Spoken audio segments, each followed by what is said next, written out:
What is up, party people? Welcome back to my channel. I'm Jamila. This is JemilaBeReadin because I do be reading, and I'm here once again with another monthly wrap-up. It feels like this is the only videos that I'm posting on my channel right now. I promise I have other content coming, but I don't know what to tell you. Here's my June wrap-up. So let's just get into it. So June was definitely a better reading month for me than May.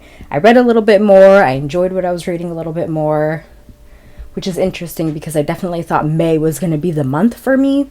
But let's start with the first book that I read, and that is People We Meet on Vacation by Emily Henry.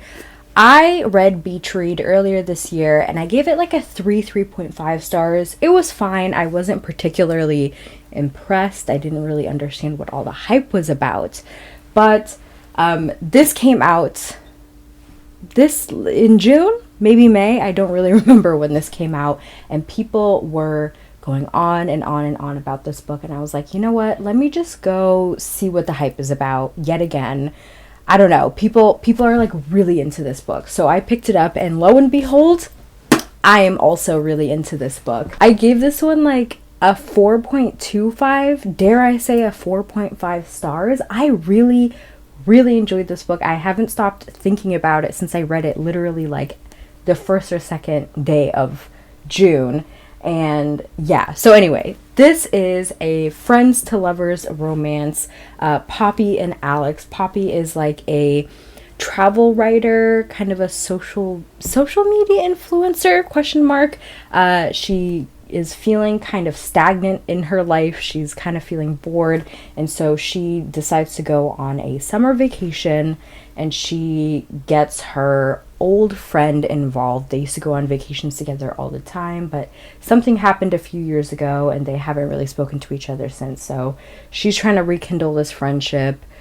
Things go a bit wacky on this vacation, and as you can imagine, romance ensues, and it was just really good. I really, even though I didn't enjoy Beach Read all that much, I really enjoyed the way that Emily Henry writes. Like, it's a romance, but it feels more like a contemporary. It definitely focuses on the main character, Poppy. This is only a one perspective, and I think that bothered me in Beach Read. I wish it was from both of their perspectives, and I still kind of wish this was from both of their perspectives, but regardless, I really like how it wasn't just about the romance. Like, like Poppy had to work on herself. She was trying to figure herself out, trying to, examine this friendship. And I like that we got POV from like their past vacations and like watching their friendship developed. I don't know. I just really loved this book. I like got it from the library and then went out and got myself my own copy. As you can see, it's from Target. But yeah, I really recommend this one. This might actually be my favorite romance that I read this year so far. Maybe? I don't know.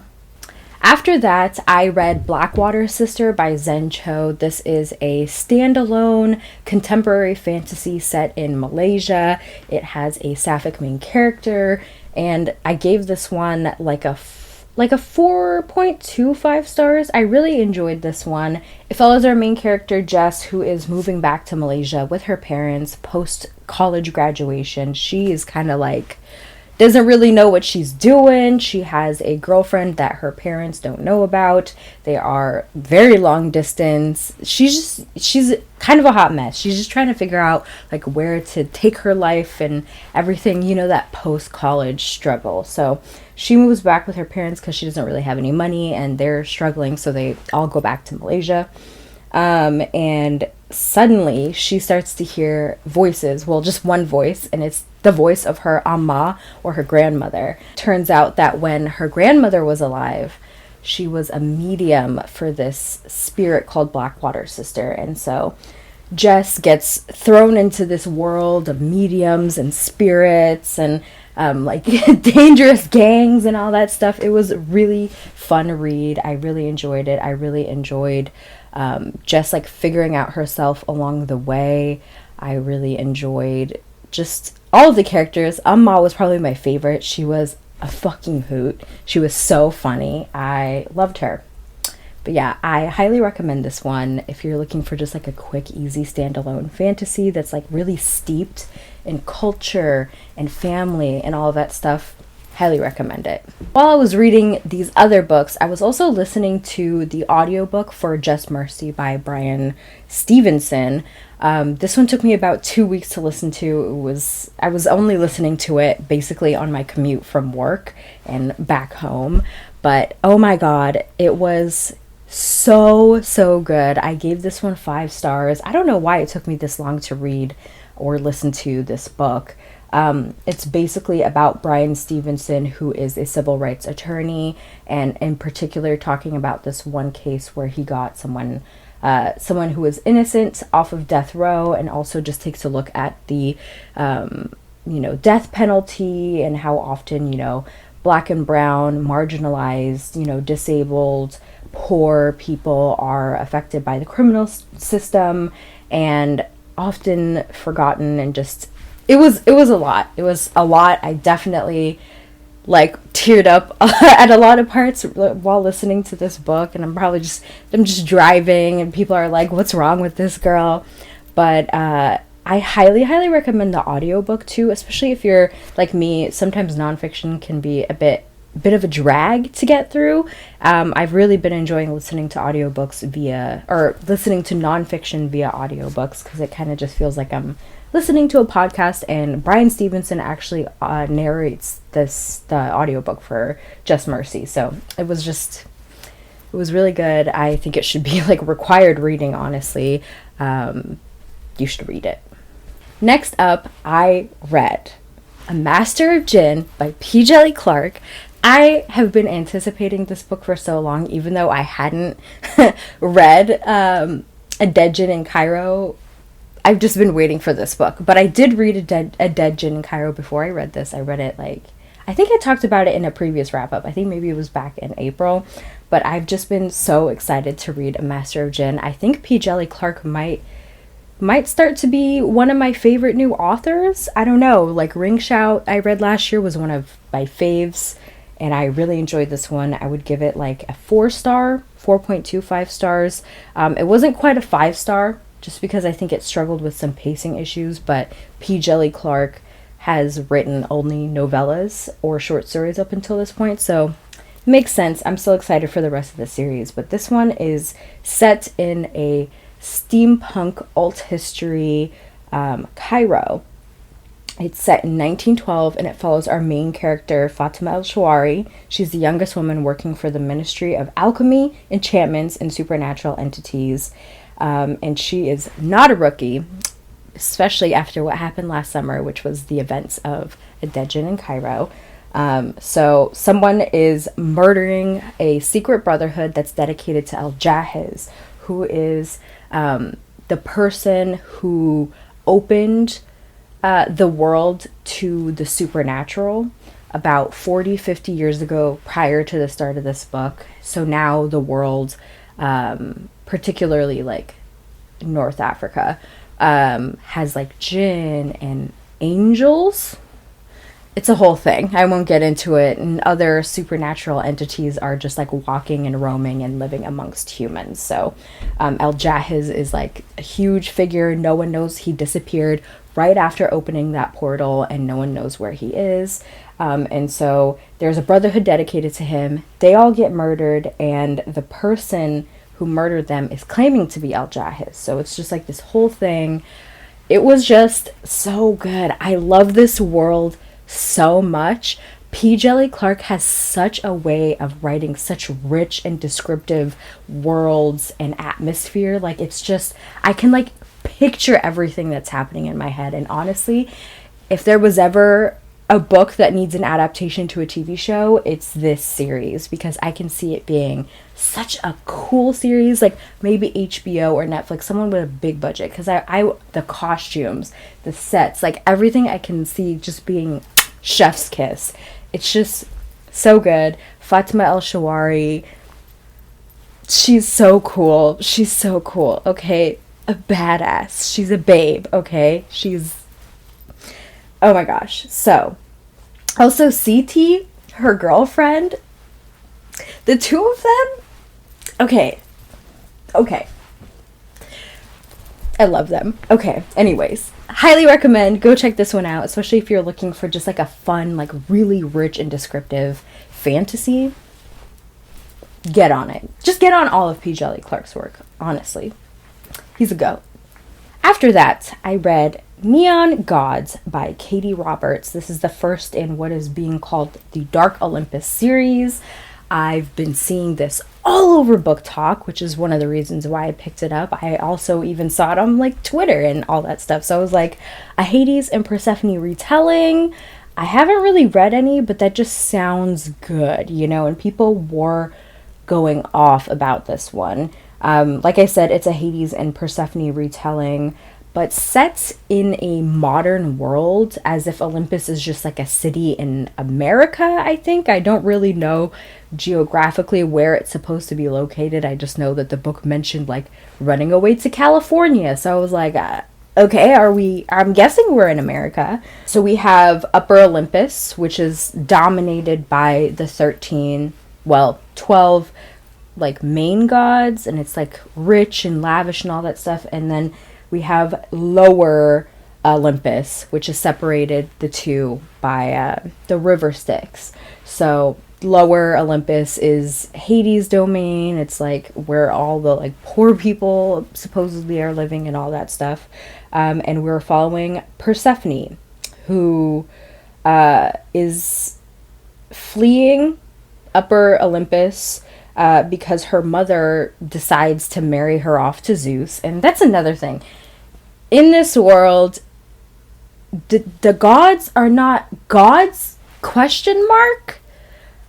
They're more like their titles. So like with Zeus, the title gets passed down through lineage. Demeter, Persephone's mother, got voted into the role. I don't really know how this is all working, and I'll get into that a little bit later.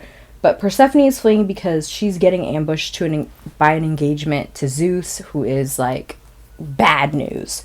She runs to the lower Olympus, which apparently Hades is dead. I don't know. I'm not doing a good job of describing what this book is about. But she runs away. It turns out Hades is alive. Okay, yada yada. He's gorgeous. Yada yada. She goes and stays with him, and they come up with a plan. Okay. I did not like this book. Let me just get that out of the way. Hades and Persephone, I liked their characters respectively. I enjoyed their banter, and I thought they were cute together. I liked their relationship. But the whole setting, I was so distracted by the bad world building that it was hard for me to just like read the book and just, you know, close my brain off, because I don't understand how this world is working. It's like modern day, and we have the gods, but they're not gods. It's actually titles, but it seems like maybe there might be some magic around, question mark. Like, I don't understand how anything is working. None of it made any sense to me. I don't know. It was too distracting. Some of the characters were making really dumb choices. I don't know. I mean, the steamy scenes, they were steamy, but I really could not get over the like world building aspect of this whole story, to be quite honest. I will probably read the next one when that comes out. Maybe that will enlighten me a little bit on the world building, but yeah, I gave this one a 2.5 stars. Sorry if you like this one. I get why, you know, people like this, but the world building was so distracting to me. So there's that. Then I read For Your Vacation by Mila. This is a romance novel following Jubilee. She is a singer. She's a musician, and she's working for like a cruise line, and she's like an entertainer on the cruise line. We also have Blake, who is this uber wealthy, like Hamptonite man who gets left at the altar by his fiance, so he ends up going on this cruise, which was supposed to be their honeymoon, by himself. And they meet, and they end up doing all of the stops on the cruise together, like their free days, like in the different cities that the cruise is stopping at. It's kind of friends to lovers, kind of, but they're like already attracted to each other at the beginning, and it's not like they really knew each other before meeting on this cruise. And it was fine. I gave it 3 stars. It was like really middle of the road. Like, I enjoyed it while I was reading it, but it was really forgettable after I read it. But I am interested in reading more from Mila next. She was looking at some of her backlist. It seems like she writes like some fun contemporary and paranormal romances, so I am intrigued. It seems like just like fun, easy reads, you know? It's like a palate cleanser in between some of the like heart-wrenching shit that I read lately. I don't know. But anyways, there was that. It was fine. I don't have any strong feelings, nor do I really remember any of my thoughts about this book. So I guess that in itself is a review. I don't know. And the final book that I read before I get into manga and graphic novels is The Death of Vivek Oji by Akwaeke Emezi. Oh my god. I read this for my local book club in June, and I have no words. This is probably like one of the best books that I read ever in my life. Certainly one of my favorites that I read this year. It was just so good. It basically follows our main character Vivek, but they're not necessarily the main character. So at the start of the novel, Vivek is found dead at their parents' house, and their mother is trying to figure out what happened. And it kind of sounds like the start of a mystery novel, but it's really not. It's definitely more of a literary novel, and it's looking at Vivek's life, but from the perspective of everyone around them and who knew them, particularly from their cousin Osita. And it's just so it's so good and so sad, and I was just feeling like so in my feelings while reading this book. Another one where I read it partially via audiobook, so I was just awkwardly tearing up while driving on my commute. People were probably thinking I'm looking all types of a mess, but gosh, this was so good. The writing in this is so good. It's very poignant. I think everyone should read this. I think Akwaeke Emezi might become one of my new favorite authors. I've only read this one book, so I need to go and check out their backlist and their new memoir. So anyways, this was just so good. You need to read it. 5 million stars, okay? It's so good. It's just so good. And finally, I only have 2 more things to talk about. I guess technically we are now in the manga and graphic novel section. I read Dream Country, which is the 3rd volume in the Sandman comics by Neil Gaiman. I gave this one 3 stars, which was kind of surprising. It was a little bit of a disappointment. I thoroughly enjoyed reading the first 2 volumes. This one was 4 short stories, so it was kind of like a short story graphic novel collection. It didn't really feature Morpheus all that much, and apparently one of the short stories in this won some prestigious fantasy award back when it came out, and that was honestly my least favorite one out of the short story collection, which is sad. But there was a really cool one about cats, and it was all from the perspective of cats that I enjoyed. But yeah, I will be continuing on obviously with the rest of Sandman, but probably not for a while. I think I want a little bit of a break from it. I think I got cut off in the middle of talking about Boys Run the Riot, but if I did, anyways, I read Boys Run the Riot, 1st volume by Keito Gaku. This follows, I'm just going to read the back of this for you because I feel like that's going to be an easier description. High school Rio knows he's transgender, but he doesn't have anyone to confide in about the confusion he feels. He can't tell his best friend, who he secretly got a crush on, and he can't tell his mom, who constantly asks why Rio dresses like a boy. He certainly can't tell Djinn, the new transfer student who looks like just another bully. The only time Rio feels at ease is when he's wearing his favorite clothes. Then, and only then, the world melts away and he can be his true self. One day, while out shopping, Rio sees someone he didn't expect. Djinn. The kid who looks so tough in class has the same taste in fashion as him. At last, Rio has someone he can open up to, and the journey ahead might finally give him a way to express himself to the world. And so basically, when Djinn sees him and sees that they have the same style, he asks Rio if he wants to start a fashion company with him. And so this is just so good. Okay, this is so good. I really love Djinn and Rio's friendship. Man, also their style. They have so much swag. They have so much drip. They honestly, if the author decides to do merch or something based off like the fashion company and the fashion in this, I am 100% in there because I want these clothes. They both look so good. They have so much style, and I just really love their friendship. And it's just so good. It's so good. I highly, highly recommend this one. The second volume, I think, is being translated and released in the US, I think, in like August. So I'm just so excited. Please, please, please go read this. Go and read it. All right. Moving on to movies, TV shows, anime, yada yada.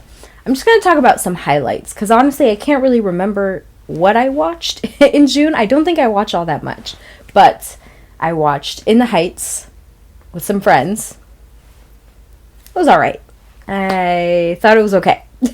Also, there is a lot of conversation and discourse about the fact that Afro-Latinx people seem to be left out of this movie when, you know, Washington Heights is a Dominican neighborhood, super Afro-Latinx community. So, I mean, I'm not going to get into that. It's not my conversation, but it's definitely on Twitter, and there's articles and stuff that you can read about this movie. So, there's that.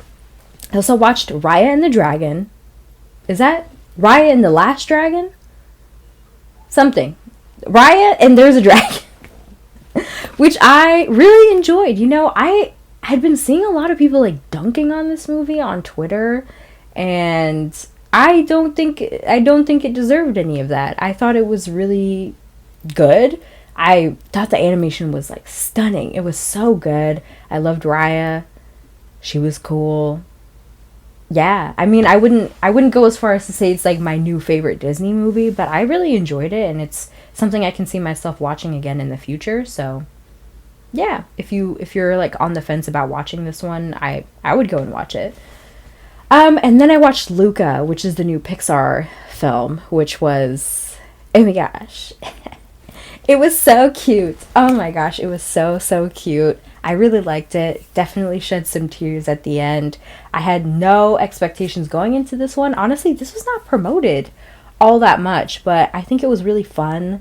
It's a fun summer film to watch. I also saw The Quiet Place 2, which was really good also. You know, I saw a lot of like pretty decent movies this month, but A Quiet Place 2 was really good. I might even like it better than the first one, perhaps, and I definitely think there's going to be a third. So, I mean, I'm kind of excited. I really enjoyed it.